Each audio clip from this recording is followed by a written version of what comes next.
What's up, guys? We're here at our Long Beach project down here by 2nd Street and Bayshore. We're out here at a project. We got Matthew Rourke over here from Zip System.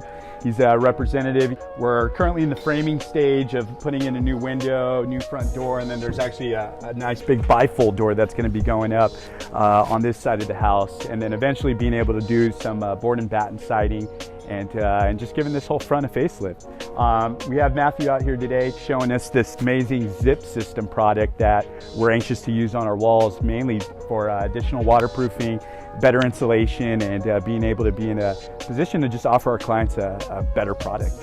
Yeah, not to mention it's also a struck one panel, which gives you the advantage of shearing out this entire wall with the WRB layer built in, which I think is going to be an advantage to the homeowners. Yeah. And you know, the potential energy efficiency if you could do the entire house with the airtight quality. So today we're going to take you guys through a couple of steps of the application process of putting up this zip wall sheeting and then being able to utilize the zip tape that I believe you guys have like a patented, product or something like that to be able to give ourselves the proper flashing and things like that around all of our window and doorway openings.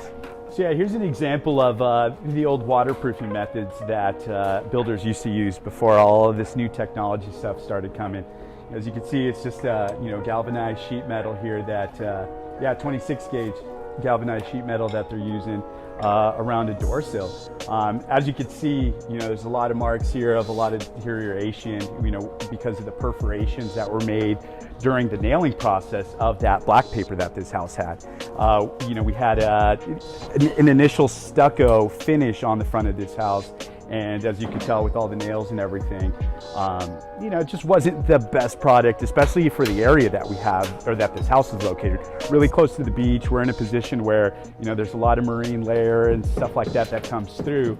So, we're hoping to give this front of the house a really good envelope seal to give the owners, good insulation, great waterproofing, and just great, long-term durability. I'm just curious, how well you think the waterproofing worked when you put a paper over a metal flashing, which obviously sounded like a great idea, and then you put penetrations in it. I'm just curious, not sure the answer, but how good the waterproofing was, as opposed to having your nails go through a self-sealing tape or a product that is has a water-resistant quality through and through. All right, so here we got a couple of examples of the zip wall sheeting for walls that we're going to be applying to our house today.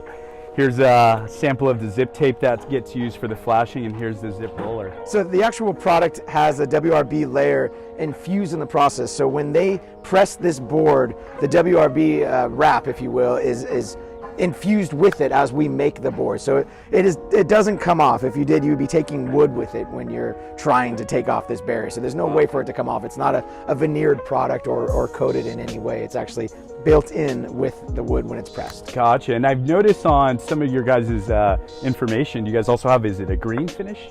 Yeah, so that's a great question. We basically create the zip system in 3 different thicknesses. 7/16 is green. Most of the country uses 7/16 for wall sheathing. Right. In California, you're going to notice most of it's going to be done on a 1/2 inch. So our 1/2 inch and our 5/8 are both this sienna color. And so yeah, with the tape, as you can see, we've just stuck it here against the material, and you can tell it doesn't come off very easily. But this is the flashing itself, the actual zip seam tape.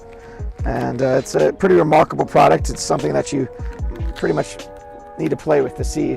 Right. But something you can put your palm on and just kind of see the quality of the tape and the fact that it's holding itself up in weight. And right. It's again, it's going to seal. Average tape. No, not at all. It's made by the best manufacturers in the world when it comes to tape.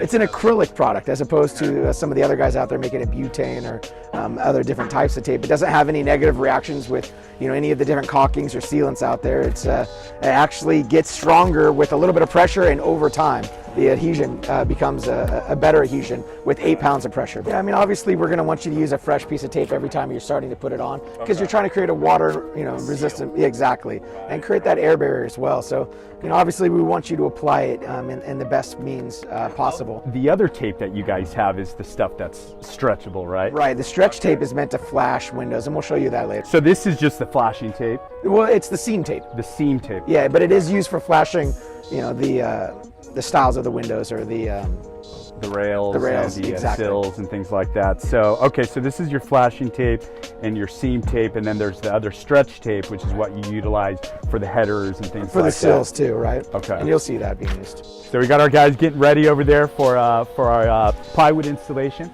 and we'll be able to show you guys these details here in a bit.